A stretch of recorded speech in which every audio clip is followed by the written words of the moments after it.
باوضو مسجد میں بیٹھا ہوں، قرآن پاک میرے سامنے پڑا ہوا ہے، میرا بیٹا مجھ سے محبت کرتا ہے یا نہیں کرتا میں نہیں اس کو جانتا، لیکن میری بیٹیاں مجھ سے محبت کرتی ہیں، مجھے اس پر یقین ہے، اس لیے کہ یہ بات اللہ کے رسول نے فرما دی۔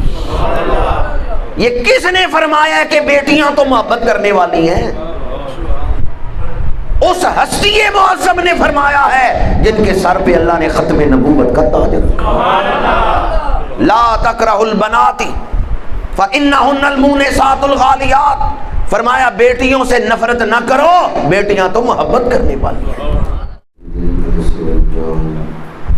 صاحب الجود والإحسان سيدنا ومولانا محمد المبعوث بخير الملل والأديان وعلى آله وأصحابه ونور الإيمان، أما بعد فأعوذ بالله من الشيطان الرجيم، بسم الله الرحمن الرحيم، وعلم آدم الأسماء كلها ثم عرضهم على الملائكة فقال أنبئوني بأسماء هؤلاء إن كنتم صادقين، قالوا سبحانك لا علم لنا إلا ما علمتنا إنك أنت العليم الحكيم، قال يا آدم أنبئهم بأسمائهم، فلما أنبأهم بأسمائهم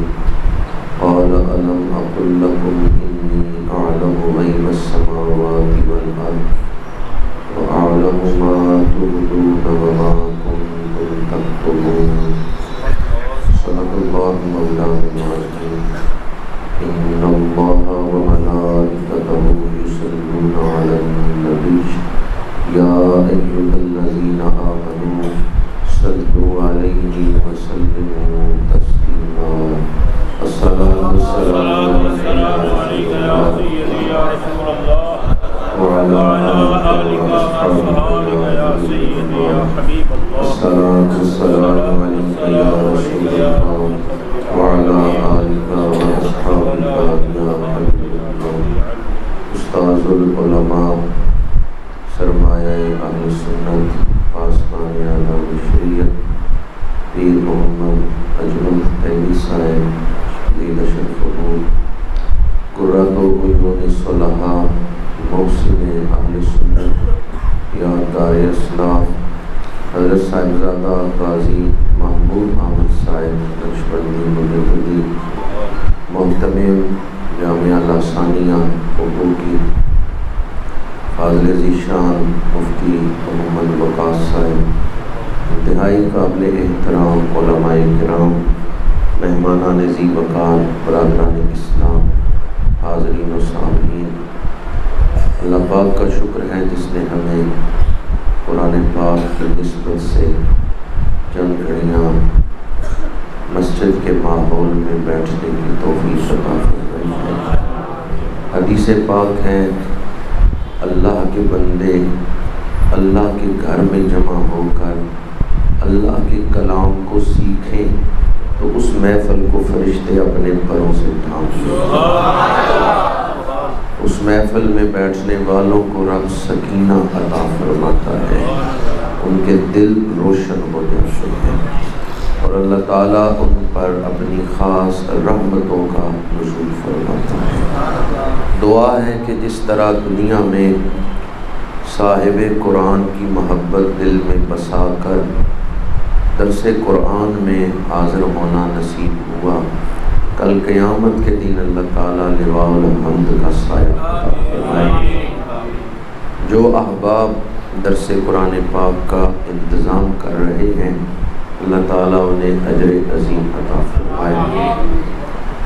گزشتہ رات اس مسجد میں شب بیداری کا اہتمام تھا اور مجھے پتہ چلا کہ فجر تک یہ سلسلہ جاری رہا ہے، نماز تسبیح بھی ادا کی گئی ہے۔ گزشتہ رات بھی یہاں آپ احباب جاگتے رہے۔ آج 16ویں رات ہے ماہ شعبان کی، دعا گو ہوں کہ خالق کائنات شعبان المعظم کی برکتیں ہم سب کو عطا فرمائیں، اور جو عظمتوں شانوں والا مہینہ آ رہا ہے اللہ تعالیٰ اس سے فیض یاب ہونے کی توفیق عطا فرمائے۔ قوم کا دھیان اس وقت تحریک عدم اعتماد پر لگا ہوا ہے، ایک شور مچا ہوا ہے، اور یہ دھیان ہی نہیں کہ اللہ کا مہمان آ رہا ہے، تو آپ اس طرف سے توجہ ہٹا دیں جس طرف سیاسی حکمران یا سیاستدان لگے ہوئے ہیں۔ آج سے ارادہ کریں جہاں بیٹھیں گے لوگوں کے دلوں میں سیاسی باتیں کر کے دنیا داری نہیں ڈالیں گے، بلکہ یکم رمضان تک روزانہ جہاں بھی بیٹھیں گے اس طرف دھیان کروائیں گے کہ رمضان آ رہا ہے، اور جہاں بھی آپ نماز پڑھیں اپنے ائمہ مساجد کی خدمت میں عرض کریں کہ وہ ہر نماز کے بعد دعا کریں کہ اللہ تعالی ہمیں ذوق و شوق سے روزے رکھنے کی توفیق عطا فرمائے، اللہ تعالی ہمیں نماز تراویح کا شوق عطا فرمائے۔ آپ خود بھی روزانہ یہ دعائیں کرتے رہیں، مسلسل یہ دعا کرتے رہیں کہ یا اللہ ہمیں رمضان شریف کی تیاری کرنے کی توفیق عطا فرما، جس طرح تو نے ہمیں شب برات نصیب کی ہے اسی طرح ہمیں شب قدر بھی نصیب فرما۔ جب مسلسل دعا کریں گے تو انشاءاللہ ماہ رمضان المبارک گزارنے کا روحانی لطف آپ کو محسوس ہوگا۔ ماہ رمضان بخشش لے کے آ رہا ہے، رحمت لے کے آ رہا ہے، دوزخ سے آزادی کا پروانہ لے کے آ رہا ہے، نماز تراویح کا اجر و ثواب لے کے آ رہا ہے، تقوی لے کے آ رہا ہے۔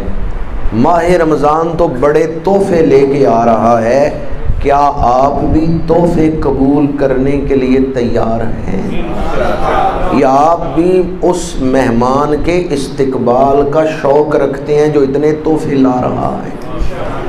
اگر انگلینڈ سے یا کسی دوسرے ملک سے آپ کا کوئی عزیز آپ کو فون کرے فلاں دن میں پاکستان آ رہا ہوں اور میں آپ کے لیے سونے کے زیورات کے تحفے لا رہا ہوں، میں آپ کے بچوں کے لیے فلاں تحفے لا رہا ہوں، وہ گنوائے، اور جب آپ حساب کریں تو وہ کوئی 2-2.5 کروڑ کے تحفے بنتے ہوں، تو کیا خیال ہے آپ گھر بیٹھے رہیں گے یا ایئرپورٹ پہ جا کے استقبال کریں گے؟ آپ کہیں گے جو مہمان اتنے تحفے لا رہے ہیں وہ میرے ساتھ محبت کر رہا ہے تو تقاضا ہے میں بھی آگے بڑھ کے استقبال کروں۔ اگر کوئی آپ کا عزیز، ویسے تو میں نے مثال دی ہے، ممکن نہیں ہے کوئی 2-2.5 کروڑ کے تحفے آپ کے لیے لائے، لیکن اگر کوئی لے کے آئے تو پھر بھی وہ فانی تحفے ہے۔ ماہ رمضان وہ تحفے لا رہا ہے جو ہمیشہ باقی رہنے والا ہے۔ جو رمضان شریف قریب آتا تھا حضور کی خوشی بڑھتی جاتی تھی، ہمارے آقا کریم کی خوشی بڑھتی جاتی تھی جو رمضان شریف قریب آتا تھا۔ اور آج اگر ماہ رمضان کے قریب آنے پر آپ اپنے دل میں خوشی محسوس کر رہے ہیں تو آپ کے سینے کو سینہ علم نشرہ سے فیض مل رہا ہے۔ کہیں گھٹن تو نہیں محسوس کر رہے کہ روزے رکھنے پڑیں گے، یا گرمیوں کے روزے ہیں؟ اتنی زیادہ گرمی کے روزے تو خیر اس دفعہ ہے ہی نہیں ہے، جون جولائی کے روزے بھی آپ لوگوں نے رکھے، ان بزرگوں نے بڑھاپے میں بھی جون جولائی کے روزے رکھے۔ آج کل تو پنکھے بھی ہیں، ایئر کنڈیشن بھی ہیں، مسلمان تو اس وقت بھی جیٹھ ہاڑ کے روزے رکھتے رہے جب پنکھے بھی نہیں بنے تھے۔ وہ آپ کے ہی آباء و اجداد تھے جو شدید گرمی میں بھی روزے رکھتے رہے۔ اس لیے آج ارادہ کریں کہ میں خود بھی روزے رکھوں گا اور میرے گھر میں ہر بالغ شخص روزہ رکھے گا۔ پوری قوم کو ٹھیک کرنے کی ذمہ داری نہ لیں بے شک، چونکہ قرآن نے آپ کی ڈیوٹی لگائی ہے اپنے گھر کو ٹھیک کرنے کی۔ قُوا أَنفُسَكُمْ وَأَهْلِيكُمْ نَارًا، پوری قوم کو ٹھیک کرنا علماء تبلیغ کر رہے ہیں، وہ کرتے رہیں گے، لیکن آپ یہ نہ کہ فلاں نے نہیں رکھا تو میں بھی نہ رکھوں۔ آپ اپنے گھر کی ذمہ داری لے۔ درس قرآن میں بعد میں شروع کرتا ہوں، پہلے آج ارادہ کریں انشاءاللہ میرے گھر میں وہی رہے گا جو روزے رکھے گا، پھر دیکھیں اللہ تعالیٰ کی رحمتیں کس طرح آپ کے لیے آسانیوں کے دروازے کھول دیتی ہیں۔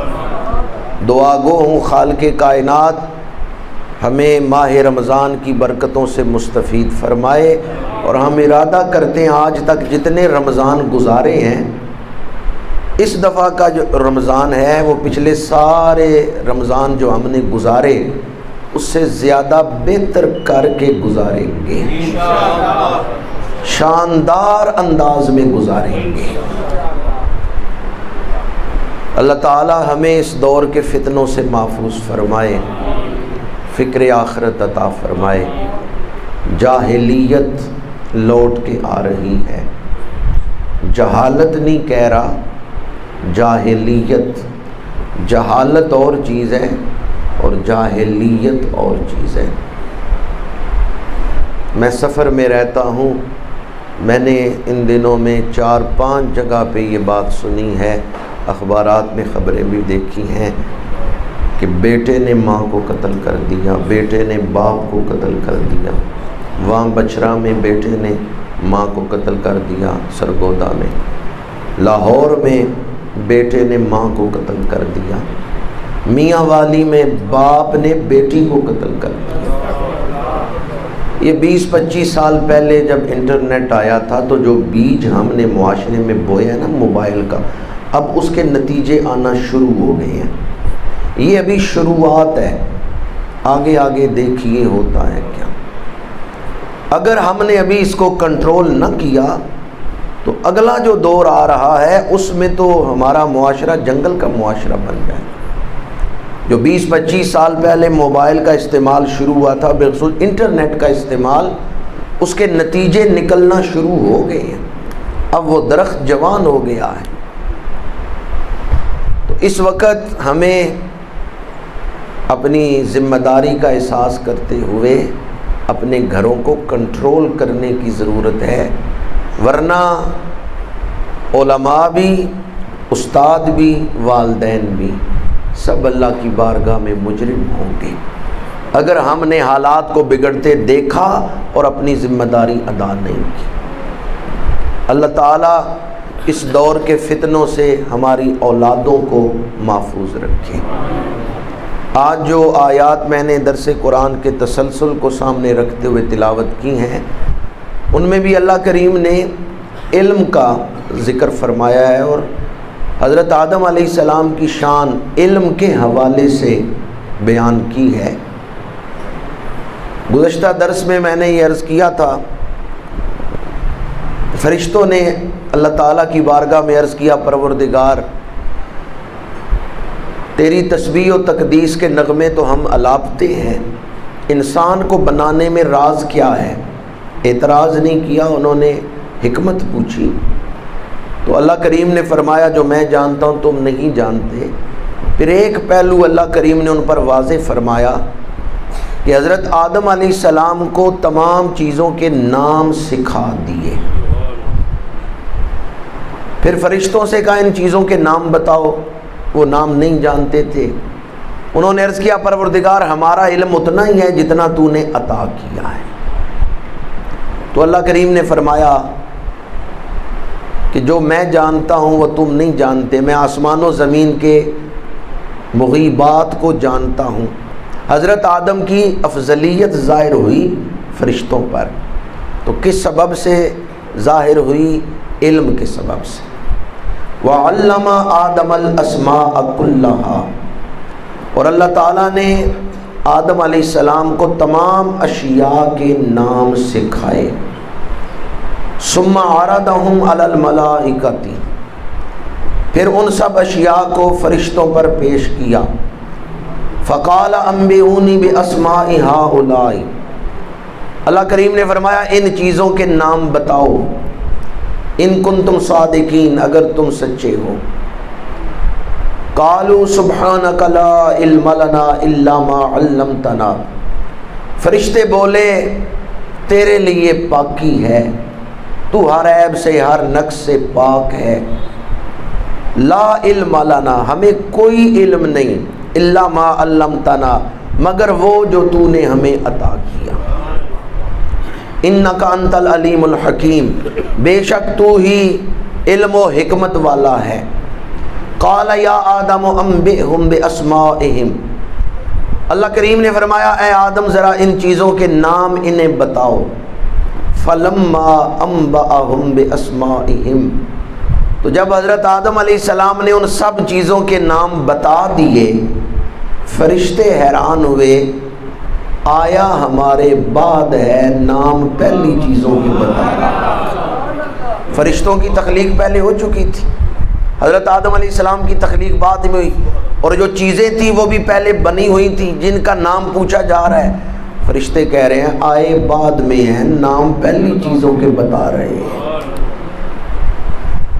قال الم اقل لکم، اللہ کریم نے فرمایا کیا میں نے نہیں کہا تھا انی اعلم غیب السماوات والارض، میں آسمان و زمین کی سب چھپی ہوئی چیزوں کو جانتا ہوں، وَأَعْلَمُ مَا تُبْدُونَ وَمَا كُنْتُمْ تَكْتُمُونَ، اور جو کچھ تم ظاہر کرتے ہو جو کچھ تم چھپاتے ہو وہ بھی میں جانتا ہوں۔ فرشتوں نے عرض کیا تھا پروردگار،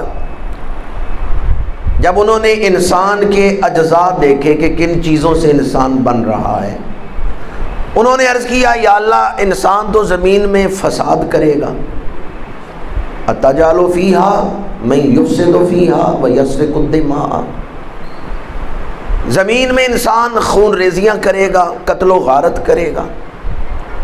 اللہ کریم نے حضرت آدم علیہ السلام کا علم ظاہر فرمایا، تو فرشتوں کے سوال میں اور علم کے اظہار میں نسبت یہ ہے کہ اللہ کریم نے بتا دیا جہاں علم ہوگا وہاں جھگڑے نہیں ہوں گے، جہاں علم ہوگا وہاں جھگڑے۔ چند لوگ بول رہے ہیں، باقی اس لیے نہیں بول رہے کہ ہم دیکھ رہے ہیں جہاں علم ہے وہاں زیادہ جھگڑے ہیں، علماء زیادہ لڑ رہے ہیں، جہاں علم ہے وہاں جھگڑے زیادہ ہیں۔ اور میں تفسیر یہ بیان کر رہا ہوں کہ اللہ کریم نے علم ظاہر کر کے فرشتوں کے اس سوال کا جواب دیا یا اللہ انسان تو لڑائی جھگڑا کرے گا، اللہ نے علم ظاہر کیا کہ جہاں علم ہوگا وہاں جھگڑے نہیں ہوں گے۔ تو مفسرین کہتے ہیں اللہ نے جو علم دیا نا حضرت آدم کو، وہ خالی علم نہیں، وہ علم نافع تھا۔ کون سا علم؟ نافع۔ اور حضور کی دعائیں پڑھ کے دیکھیں جو آپ نے امت کو سکھائی ہیں، میرے آقا کریم نے خالی علم مانگنا نہیں سکھایا بلکہ علم نافع، پروردگار علم نافع عطا فرما۔ جو علم نافع ہے، جہاں وہ علم نافع ہوگا وہاں جھگڑے نہیں ہوں گے۔ جہاں صرف علم ہوگا، علم نافع نہیں ہے، صرف معلومات ہیں، علم نہیں ہے، معلومات، یہ معلومات اور چیز ہے، علم اور چیز ہے۔ معلومات میں اور علم میں کیا فرق ہے؟ علم منظم شعور کا نام ہے، شعور منظم نہیں ہوا، معلومات مل گئی ہیں، وہاں جھگڑے ہوں گے۔ معلومات کو ترتیب دے کر صحیح نتیجہ نکالنا یہ علم ہے۔ معلومات ہیں لیکن انہیں ترتیب دے کے آپ صحیح نتیجہ نہیں نکال سکتے تو عالم نہیں کہلا سکتے۔ یہ مشکل بات ہے جو میں نے شروع کی ہے، زیادہ اس کی تشریح نہیں کروں گا، عام بندے کے لیے اتنا ہی عرض کر رہا ہوں۔ علم ہو تربیت نہ ہو تو علم کا رنگ نہیں چڑھتا، علم کے ساتھ تربیت ہو تو پھر وہ علم علم نافع بن جاتا ہے۔ علم کے ساتھ اللہ نے صرف کتاب اتاری ہے یا نبی بھی بھیجے ہیں؟ کتاب جو کچھ بتائے گی نبی سکھائیں گے۔ انا انزلناہ فی لیلۃ القدر، ہم نے اس قرآن کو شب قدر میں اتارا، اللہ نے صرف قرآن اتارا ہی ہے یا قرآن سکھایا بھی ہے؟ الرحمن علم القرآن، تو دونوں صیغے قرآن پاک میں ہے، نازل کرنے کا ذکر بھی ہے، سکھانے کا ذکر بھی ہے۔ حضور نے صرف قرآن پڑھ کے سنایا ہے یا قرآن سکھایا بھی ہے؟ لقد من اللہ علی المؤمنین اذ بعث فیہم رسولا من انفسہم یتلو علیہم آیاتہ ویزکیہم ویعلمہم الکتاب والحکمہ۔ تو یہ آیت بتا رہی ہے حضور نے صحابہ کو قرآن پڑھ کے سنایا بھی ہے اور قرآن سکھایا بھی ہے۔ ہماری حالت آج کیا ہے؟ نہ پڑھتے ہیں نہ سیکھتے ہیں۔ جب تک قرآن سیکھیں گے نہیں، جھگڑوں کی ایک وجہ یہ بھی ہے کہ بہت سارے لوگ قرآن پڑھتے ہیں اور معلومات کی کتاب سمجھ کے پڑھتے ہیں، قرآن کو سیکھتے نہیں۔ یہ بات تو قرآن نے ابتدا میں بیان کر دی ہے کہ ہر قرآن پڑھنے والا ہدایت نہیں پائے گا۔ یضل بہ کثیرا ویہدی بہ کثیرا، کچھ لوگ ایسے ہیں جو قرآن پڑھ کے گمراہ ہو جائیں گے۔ یضل بہ کثیرا ویہدی بہ کثیرا، اللہ تعالیٰ اس قرآن کے ذریعے بہتوں کو گمراہ کر دیتا ہے اور اسی قرآن کے ذریعے بہتوں کو ہدایت عطا فرماتا ہے۔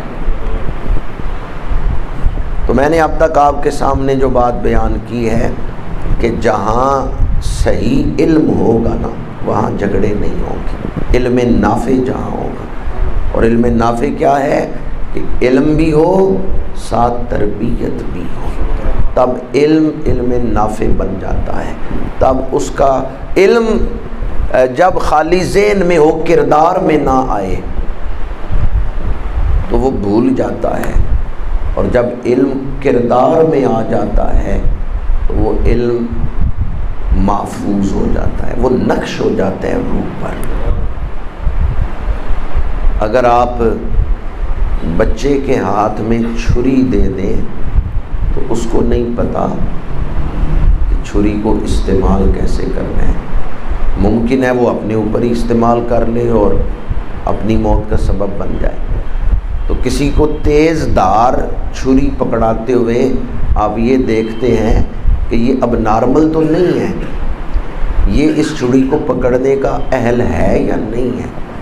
اس لیے جو اکابرین ہیں ان کے ہاں یہ معمول تھا کہ جو نااہل ہو اس کو علم کا نور نہیں دیتے تھے کہ وہ علم کو غلط استعمال کرے گا۔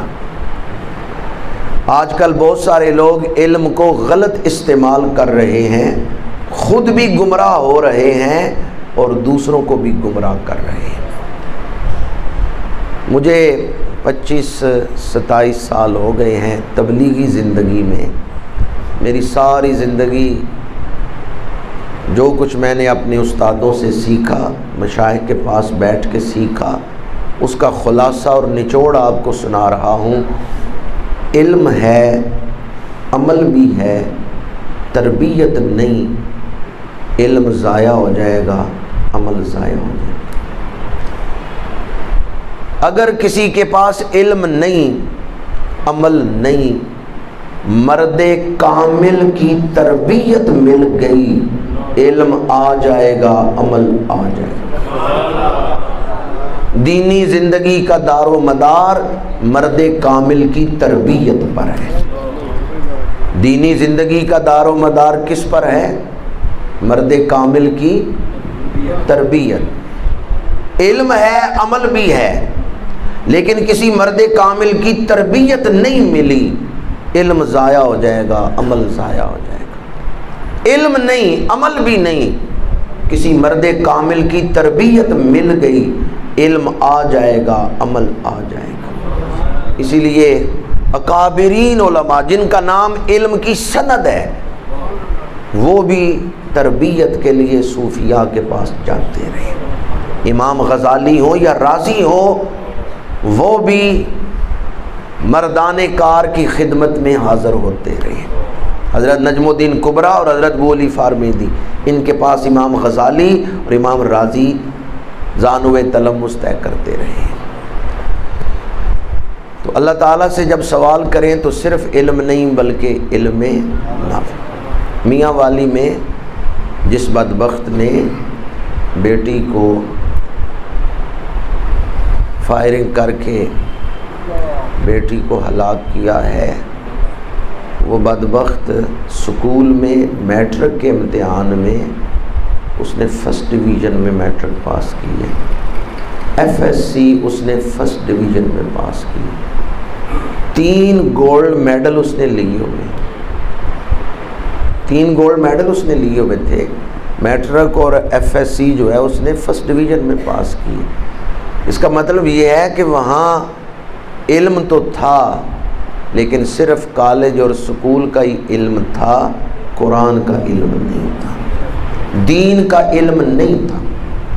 کیا خیال ہے اگر اس کے دل میں خدا کا خوف ہوتا، قیامت کا ڈر ہوتا، اس کے دل میں دین کا علم ہوتا، تو وہ اپنی بیٹی کو یوں موت کے گھاٹ اتارتا؟ بہت بڑا وہ متقی نہ بھی ہوتا، تھوڑا سا بھی خدا کا خوف ہوتا، بہت بڑا عالم دین نہ بھی ہوتا، تھوڑا سا دین کا علم اس کے دل میں ہوتا، وہ کبھی یہ انتہائی قدم نہ اٹھاتا۔ ٹھیک ہے اگر تمہیں بیٹی نہیں تھی پسند، تم اپنے گھر نہیں رکھنا چاہتے تو کسی بے اولاد جوڑے کو دے دیتے، یہ بھی تو ہو سکتا تھا کہ جو لوگ ترس رہے ہیں 20 سال ہو گئے شادیوں کو اولاد نہیں ہو رہی، تو کسی بے اولاد جوڑے کو اپنی بیٹی دے دو۔ یہ عدم برداشت کا عالم، اس قدر وہ عدم برداشت میں مبتلا ہوا کہ اس نے اپنی بیٹی کو ہی ذبح کر دی، اس پر ہی 5 گولیاں فائر کی۔ اس سے یہ بھی اندازہ کریں کہ ہمارا معاشرہ کس طرف جا رہا ہے۔ آپ بھی اپنے بچوں کو دین نہ سکھانا، کہیں وہ بچیوں سے پیار ہی نہ کرنے لگ جائیں۔ دین سے اور مسجد سے دور ہی رکھنا اولاد کو، علماء کے قریب نہ آنے دینا، ورنہ علماء انہیں دین پڑھائیں گے، ماں باپ کا بھی ادب سکھائیں گے، اولاد سے بھی محبت سکھائیں گے۔ کیا خیال ہے؟ علماء کے قریب لانا چاہیے اولاد کو یا مسجد سے دور ہی رکھنا چاہیے؟ اپنی اولاد کو دین پڑھائیں، بے شک ڈاکٹر بنائیں، ہم اس سے نہیں منع کرتے، بے شک اپنی اولاد کو وکیل بنائیں، انجینئر بنائیں، اس سے ہم منع نہیں کرتے، پر ہم کہتے ہیں اپنی اولاد کو مسجد ضرور لے کے آئیں۔ کتنے لوگ ایسے ہیں جنہیں میں جانتا ہوں ڈاکٹر وہ اچھے ہیں، انسان اچھے نہیں۔ کتنے لوگ ایسے ہیں جنہیں میں جانتا ہوں اچھے وکیل ہیں، اچھے انسان نہیں ہیں، اچھے انجینئر ہیں، اچھے انسان نہیں۔ مسجد آپ کو اچھا انسان بنائے گی۔ اگر مسجدیں اور مدارس خانقاہیں نہ ہو تو یہ معاشرہ جانوروں کا معاشرہ بن جائے۔ یہ مسجد ہی ہے جو ہر جمعے لوگوں کو خدا کا خوف دلاتی ہے، یہاں سے اچھے اخلاق سکھائے جاتے ہیں، یہاں تربیت کی جاتی ہے، مساجد میں قرآن اور حدیث سنا کے پتھر تراش کے ہیرے بنائی جاتی ہیں۔ اپنی اولادوں کو دین سکھائیں، نمازی بنائیں، خدا نہ کرے کہ آپ میں سے کسی کے گھر شازیب پیدا ہو جائے۔ اس بدبخت کا نام شازیب تھا، جس بدبخت نے وہ بچی جو بول نہیں سکتی تھی، اس بچی کو اس نے، چلیں بچی تو نہیں بول سکتی تھی، آپ بھی نہیں بول سکتے، واقعہ ہوا اور ہم بھلا دیا۔ کہیں کوئی شازیب آپ کے گھر نہ پیدا ہو جائے۔ جو اسباب وہاں تھے وہ ہمارے گھروں میں پہنچ چکے ہیں، انٹرنیٹ۔ لاہور ہائی کورٹ میں بچے نے جو بیان دیا نا، جس نے ماں کو قتل کی ہے، اس نے کہا میں پب جی گیم کھیلتا تھا، تو میں یہ سمجھتا تھا اس میں جن کو میں مارتا ہوں وہ دوبارہ اٹھ جاتے ہیں، ماں کو مار رہا ہوں یہ بھی زندہ ہو جائے گی۔ کتنا غیر ذمہ داری کا بیان وہ دے رہا ہے۔ تو جو سبب وہاں بنا ہے وہ سبب ہمارے گھروں میں پہنچ چکا ہے۔ گزشتہ دنوں میں جو واقعات ہوئے ہیں ان سے پتہ چل رہا ہے کہ اب یہاں ماں باپ اولاد کے ہاتھوں محفوظ نہیں، اولاد ماں باپ کے ہاتھوں سے محفوظ۔ سارے لوگ ایک جیسے نہیں، بڑے بڑے اچھے لوگ بھی ہیں، لیکن یہ بات ثابت ہو گئی ہے کہ معاشرہ اس راستے پہ چل پڑا ہے، معاشرہ اس راستے پہ چل پڑا ہے کہ اگر آج ہم نے اس کو کنٹرول نہ کیا، اپنی ذمہ داری کو پورا نہ کیا، تو کل کلاں ہماری اولاد جو ہے وہ درندے بن جائیں گے، اور خوخار درندے اتنا نقصان نہیں کرتے جتنا بگڑا ہوا انسان نقصان کرتا ہے۔ مجھے میزبان دوستوں نے کہا کہ بیٹی کی کیا فضیلت ہے، اس پر آج آپ نے گفتگو کرنی ہے۔ قرآن پاک اٹھا کے دیکھیں، للہ ملک السماوات والارض، آسمان و زمین کی بادشاہی اللہ کے لیے۔ کس کا حکم چل رہا ہے؟ اللہ کا۔ یخلق ما یشاء، وہ جو چاہتا ہے تخلیق فرماتا ہے۔ یہب لمن یشاء اناسا ویہب لمن یشاء الذکورا، جسے چاہتا ہے بیٹیاں دیتا ہے، بیٹا دیتا ہی نہیں، صرف بیٹیاں۔ یہب لمن یشاء اناسا، جسے چاہتا ہے صرف بیٹیاں دیتا ہے، بیٹے دیتا ہی نہیں۔ حضرت شعیب علیہ السلام اللہ کے نبی ہیں، حضرت شعیب صرف بیٹیاں ہیں، بیٹا کوئی نہیں۔ حضرت لوط علیہ السلام آپ کی صرف بیٹیاں ہیں، بیٹا کوئی نہیں۔ وَيَهَبُ لِمَن يَشَاءُ الذُّكُورَ، اور جسے چاہتا ہے صرف بیٹے دیتا ہے، بیٹیاں نہیں دیتا۔ حضرت ابراہیم علیہ السلام صرف بیٹے ہیں، بیٹی کوئی نہیں۔ بغداد میں ایک بزرگ گزرے ہیں یعقوب بن قحطان، 8 بیٹیاں ہوئی ان کے گھر۔ وہ فرماتے ہیں کسی بیٹی کی پیدائش پر بھی میرا دل گھبرایا نہیں۔ کیوں؟ جب بھی بیٹی پیدا ہوتی میرے استاد میرے گھر تشریف لاتے، امام احمد بن حنبل۔ یہ یعقوب بن قحطان شاگرد ہیں امام احمد بن حنبل کے۔ تو امام احمد بن حنبل فرماتے ہیں یعقوب، بیٹیوں کا باپ بننا یہ نبیوں کی سنت ہے۔ حضرت شعیب علیہ السلام کی صرف بیٹیاں تھیں، اور حضرت لوط علیہ السلام کی بھی صرف بیٹیاں تھیں۔ یہ بیٹیوں کا باپ بننا یہ نبیوں کی سنت ہے۔ یہب لمن یشاء اناسا ویہب لمن یشاء الذکورا، جسے چاہے صرف بیٹیاں دے، جسے چاہے صرف بیٹے دے۔ او یزوجہم، اور جہاں چاہے دونوں کو ملا دے، ذکرانا و اناسا، بیٹے بھی دے اور بیٹیاں بھی دے، جس طرح کہ ہمارے آقا کریم صلی اللہ علیہ وآلہ وسلم، آپ کے 3 صاحبزادے اور 4 صاحبزادے۔ اور آگے فرمایا وَيَجْعَلُ مَن يَشَاءُ عَقِيمًا، جسے چاہے بانجھ کر دے، کچھ دے نہ بیٹے نہ بیٹیاں۔ 4 مختلف صورتیں اس آیت میں بیان کی گئی ہیں۔ جسے چاہے صرف بیٹیاں دے، جسے چاہے صرف بیٹے دے، جسے چاہے بیٹیاں اور بیٹے دونوں دے، جسے چاہے کچھ بھی نہ دے۔ تو پھر مجھے بتائیں میاں بیوی کے اختیار میں ہے یا اللہ کا امر چل رہا ہے؟ بیٹا پیدا کرنا یا بیٹی پیدا کرنا یہ ماں کے اختیار میں۔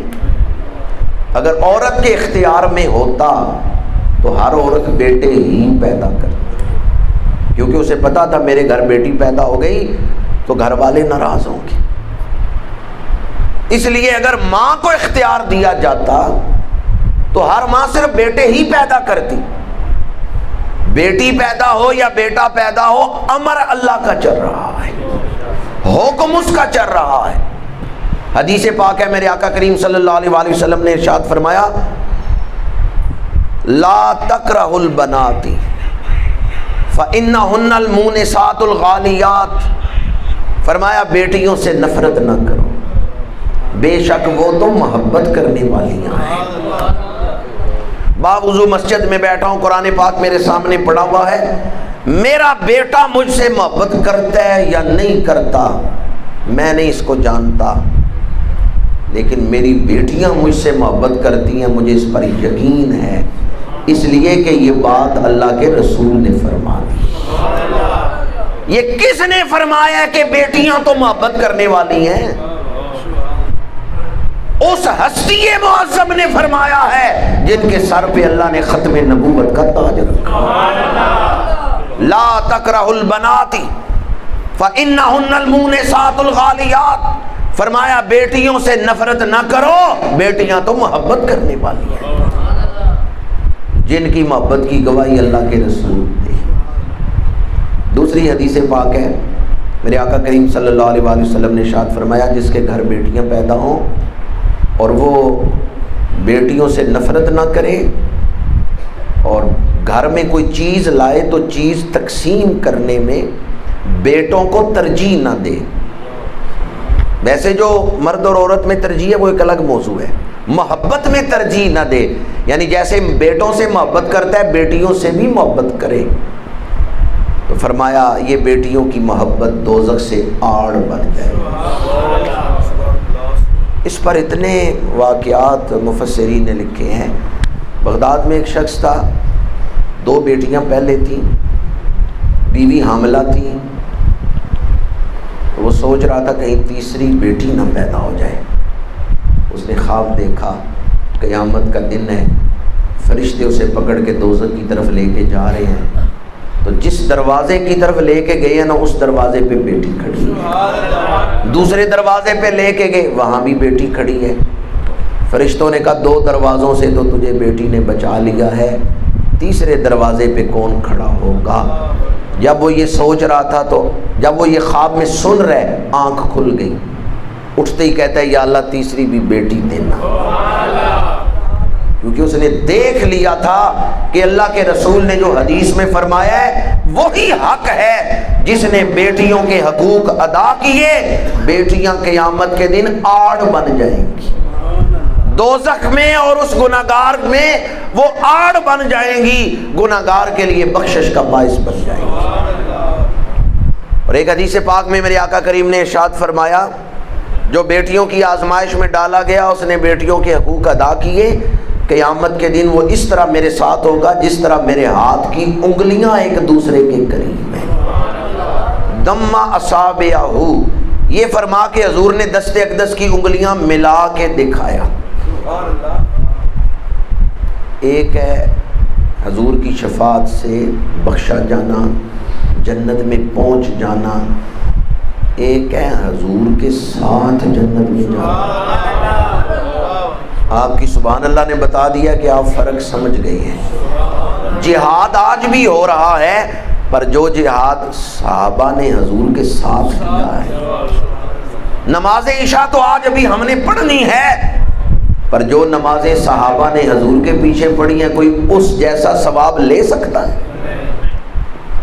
جنت میں تو بڑے خوش نصیب جائیں گے، پر وہ کتنا خوش نصیب ہے جس کے بارے میں حضور فرمائیں یہ میرے ساتھ جنت میں جائیں گے۔ بچیوں کی محبت پر جنت ملنا یہ ایک الگ حدیث ہے، قرب رسول میں جنت ملنا یہ ایک الگ حدیث کہ وہ اس طرح میرے ساتھ ہوگا جیسے میرے ہاتھ کی انگلیاں ملی ہوئی ہیں۔ اگر کوئی شخص جہاد کر رہا ہو اور روزے بھی رکھ رہا ہو، میدان جہاد میں ہو، روزہ بھی اس نے رکھا ہوا ہو، نماز بھی قضا نہ ہونے دے تو کتنے ثواب کا مستحق ہے۔ جان ہتھیلی پہ رکھ کے میدان جنگ میں دشمن سے لڑ رہے، جان ہتھیلی پہ رکھ کے کسی وقت بھی شہید ہو سکتا ہے، لیکن اس حال میں جہاد کر رہا ہے کہ روزے دار بھی ہے، اور حالت جہاد میں بھی اس نے کوئی ایک نماز نہیں قضا ہونے دی۔ الترغیب و الترہیب میں یہ حدیث پاک ہے، وہ مجاہد جو روزے دار بھی ہے، پکا نمازی بھی ہے، اس کو ثواب تھوڑا ملے گا، بیٹیوں کی حقوق ادا کرنے والے کو ثواب زیادہ۔ یہ بیٹیوں کے حقوق ادا کرنے والے کو اس سے زیادہ ثواب مل رہا ہے کہ جس طرح کوئی میدان جہاد میں ہو، روزہ دار بھی ہو اور نماز بھی پڑھنے والا ہو، ایک نماز بھی اس نے حالت جہاد میں قضا نہیں ہونے دی۔ بیٹیوں کے فضائل پر متعدد احادیث ہیں، مسلم شریف میں ہے، ام المومنین سید عائشہ صدیقہ رضی اللہ تعالیٰ عنہ عرض کرتی ہیں یا رسول اللہ ایک ماں آئی تھی، 2 بچیاں اس کے ساتھ تھی، میں نے ایک کھجور دی، اس نے 2 حصے کر کے دونوں بچیوں کو وہ دے دیے، ایک کھجور کے 2 حصے کر کے ماں نے بیٹیوں کو دے دیے اور خود اس نے کچھ نہیں کھایا، اور گھر میں ایک ہی کھجور تھی جو میں نے اس کو دے دی۔ یا رسول اللہ، اس واقعہ نے میرے دل پہ بڑا اثر کیا ہے کہ ماں خود بھی بھوکھی تھی، اس نے خود نہیں کھایا، بچیوں کو دے دی ہے۔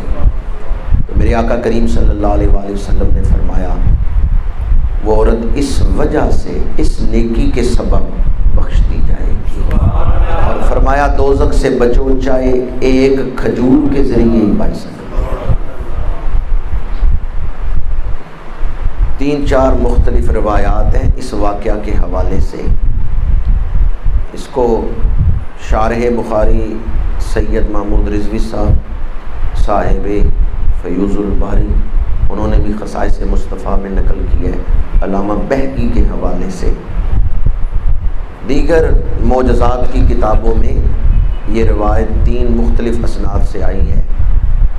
حضور کی بارگاہ میں ایک شخص حاضر ہوا، یا رسول اللہ میں اسلام قبول کرنا چاہتا ہوں، لیکن کیا میرے پچھلے گناہ معاف ہو جائیں گے؟ آپ نے فرمایا اسلام کی یہ شان ہے کہ جو اسلام قبول کرے اللہ اس کے پچھلے سارے گناہ معاف کر دے گا۔ اس نے عرض کیا میرے گناہ بہت بڑے بڑے ہیں، وہ نہیں معاف ہوں گے۔ میرے آقا کریم نے فرمایا تو اسلام کی شان نہیں جانتا، جو اسلام قبول کرے اللہ پچھلے سارے گناہ معاف کر دیتا ہے۔ اس نے عرض کیا یا رسول اللہ میرا ایک گناہ ہے جو مجھے میرے شعور میں، میرے دماغ میں وہ آوازیں ٹکراتی ہیں تو مجھے چین نہیں آتا۔ میرے آقا کریم نے فرمایا کون سی چیز تجھے مضطرب رکھتی ہے؟ اس نے عرض کیا یا رسول اللہ میں نے اپنی بیٹی کو قتل کیا، اگر میری بیٹی زندہ ہو کے کہہ دے کہ میں نے تمہیں معاف کیا تو پھر میرے دل کو اطمینان ملے گا۔ جو ہی اس نے کہا نا میں نے اپنی بیٹی کو ذبح کیا تو میرے آقا کریم کی آنکھوں سے اشک برسا۔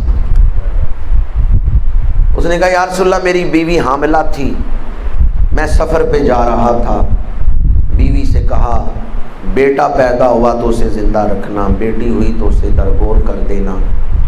طویل تجارتی سفر تھا، اس دور میں کئی سال لگ جاتے سفروں میں۔ بعض روایتوں میں ہے کہ بیٹی 12 سال جوان ہو چکی تھی، بعض روایتوں میں ہے کہ ابھی وہ کم سنی کی عمر میں تھی، 6-7 سال کی تھی۔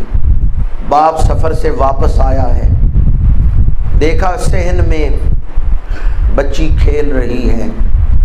اس نے بیوی سے پوچھا یہ کس کی بیٹی ہے؟ بیوی نے کہا یہ کوئی غیر نہیں تیرا ہی خون ہے، یہ تیری بیٹی ہے۔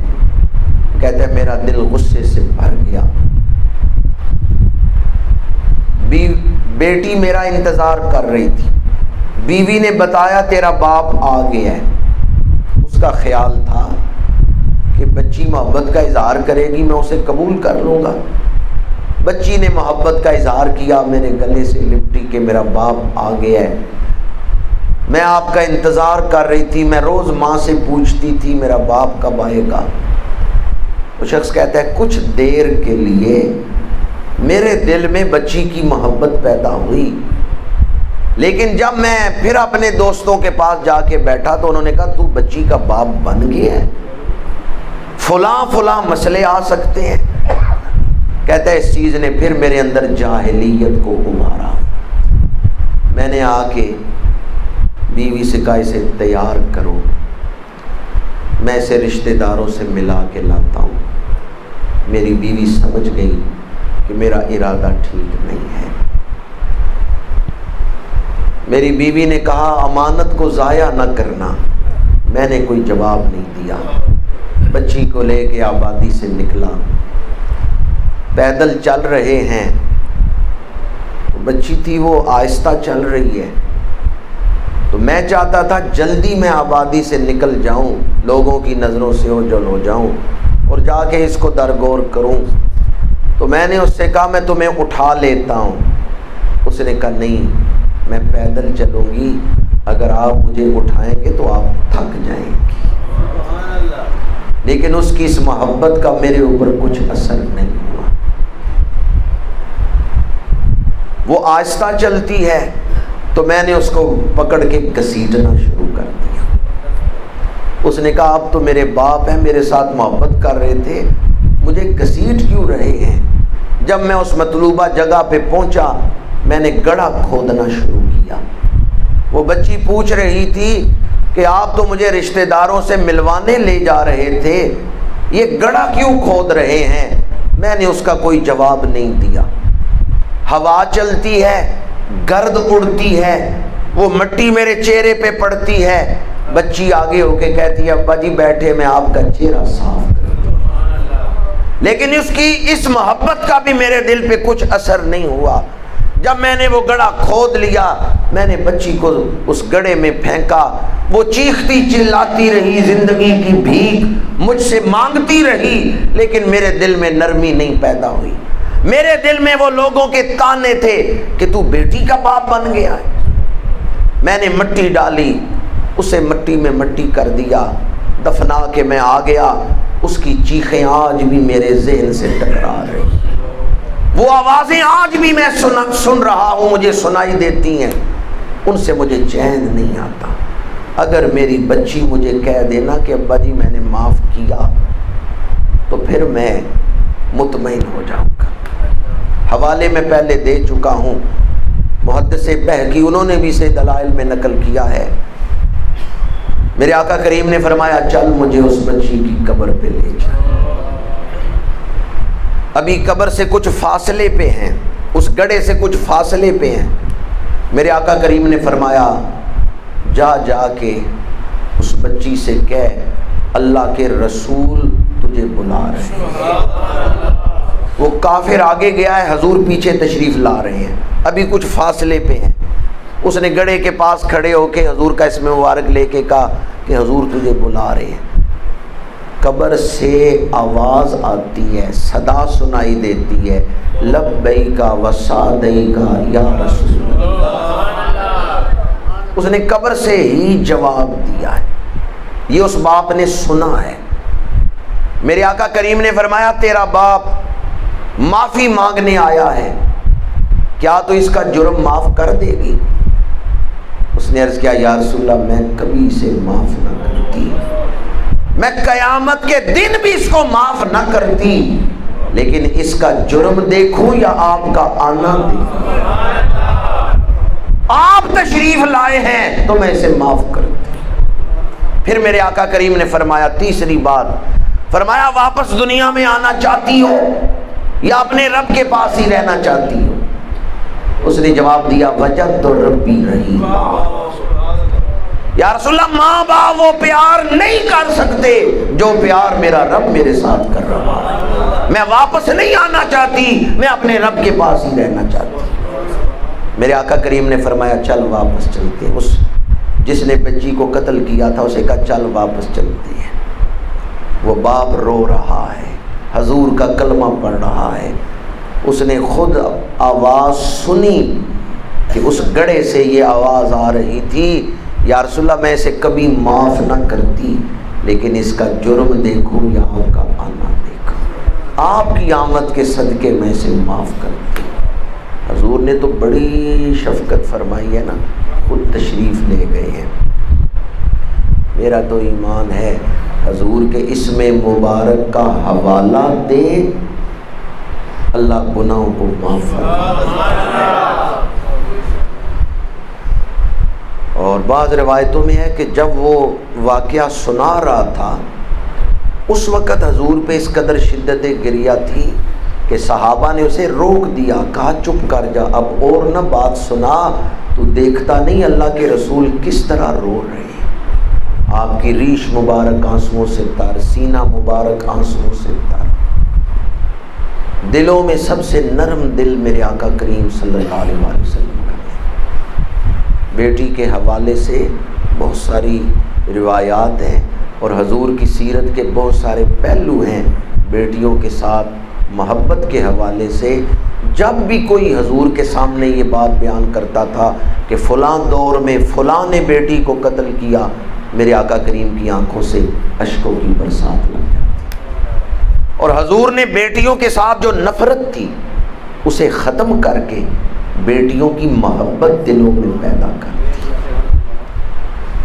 فرمایا جس گھر میں بیٹی پیدا ہوتی ہے، مجمع الزوائد میں یہ حدیث ہے، رحمت کے فرشتے نازل ہوتے ہیں اور گھر والوں سے کہتے ہیں السلام علیکم یا اہل البیت، اے گھر والوں تمہارے اوپر سلامتی ہو۔